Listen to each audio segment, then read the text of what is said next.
Hello, hello tout le monde, j'espère que vous allez bien. Moi, ça va super bien et bienvenue sur ma chaîne Secret de Marilyn.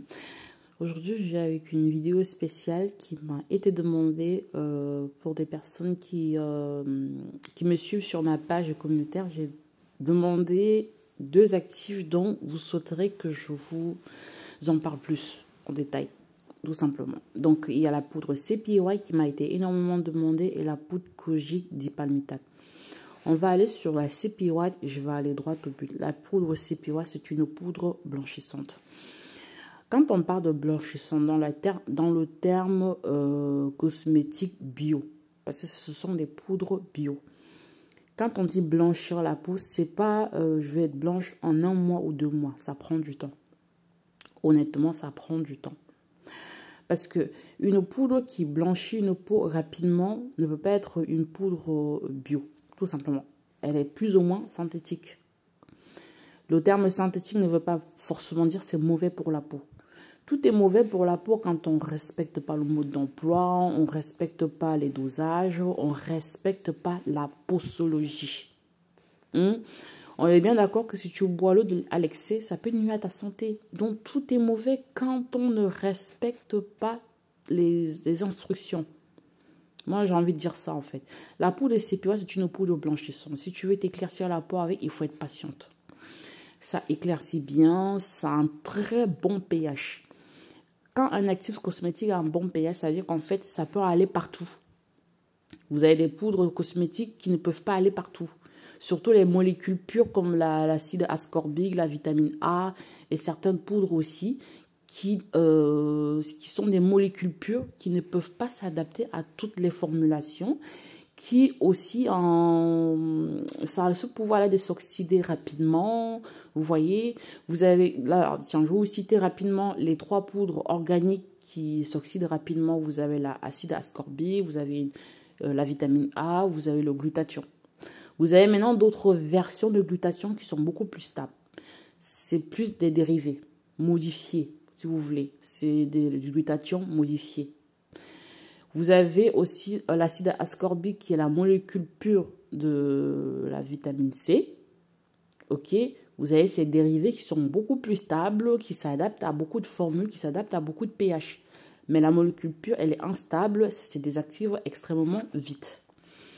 Donc, tous ces poudres-là pour vous dire que on a beau être bio dans un produit. Le mode d'emploi, on doit le respecter. Si vous ne respectez pas le mode d'emploi, ça ne marchera pas. Si maintenant, vous voulez travailler avec des dérivés qui sont beaucoup plus stables, plus éclaircissants, vous pouvez. Si vous voulez aller dans le chimique, vous pouvez y aller dans le chimique. Le but, c'est de formuler vos produits avec des poudres que vous maîtrisez bien comment ça fonctionne. Moi, je vous étais toujours honnête avec vous sur ma chaîne. J'ai fait beaucoup de formations. Quand je sortais de là, je me rendais compte que je n'apprenais pas grand-chose jusqu'à ce que je change ma façon de faire. Donc, c'est-à-dire quand je prends une poudre, je creuse, je veux savoir la vie de cette poudre-là. Si je ne connais pas comment elle fonctionne, je ne vais pas la mettre dans mes formules. Je ne la mettrai pas dans mes formules. Et depuis que je fais ça, je me rends compte que j'ai l'impression de tout maîtriser. Je ne veux pas être trop prétentieuse. Il y a toujours des choses qu'on doit savoir. Mais j'ai l'impression que je jette plus mon argent par les fenêtres. Je ne m'amuse plus à acheter des poudres qui vont se désactiver. Ou j'essaie vraiment de comprendre, de savoir le fonctionnement de la poudre avant de l'acheter. Moi, par exemple, je peux encore travailler à la vitamine, l'acide ascorbique, parce que je sais comment la stabiliser. Chose que je ne connaissais pas il y a 1 an en arrière. Je ne connaissais pas. D'accord? Maintenant, je sais comment la stabiliser. Je peux l'introduire encore dans mes formules, mais je n'ai pas envie parce que de toute façon, même en la stabilisant, à un moment donné, ça perd sa puissance. Je reviens directement maintenant sur le CPY. Pour vous dire que le CPY, je l'aime bien parce qu'elle est passe-partout. C'est une poudre qui est passe-partout. C'est une poudre qui s'adapte à beaucoup de formules. Ça a un large pH. Vous devez maîtriser ces détails-là avant de commencer à manipuler les poudres pour éviter de jeter votre argent par les fenêtres. Des personnes qui viennent acheter des poudres chez moi, il y a certaines questions que je leur pose. Je sais qu'une fois, j'ai posé des questions à une dame, elle s'est fâchée, mais elle n'a pas compris que c'était pour son bien que je pose autant de questions. Est-ce qu'elle sait les formuler? Est-ce que tu sais les mélanger? Elle l'a mal prise. Mais voilà, c'était pour son bien. Donc, je vous le dis honnêtement, c'est pour votre bien qu'on vous pose autant de questions quand vous achetez des poudres. Moi, en tout cas, je pose des questions. Je pense que les vendeurs qui sont en ligne ne vous posent aucune question. Tout ce qui les intéresse, c'est vendre. Voilà. Je reste avec ma morale. J'essaie d'être correct dans ce que je fais. Maintenant, l'acide kojique dipalmitate, elle est ultra stable. La seule chose qui m'énerve dans cette poudre, c'est que pour la fondre, c'est toute une histoire. Elle est difficile à dissoudre. Néanmoins, elle se dissout avec le myristate isopropyl et certaines huiles végétales à des températures bien définies. Si vous ne respectez pas cette température-là, elle ne va pas se dissoudre. La vraie poudre de kojique dip, c'est brillant. C'est fin, c'est un peu brillant, un peu comme des paillettes. C'est ça, c'est la vraie poudre de kojique dip.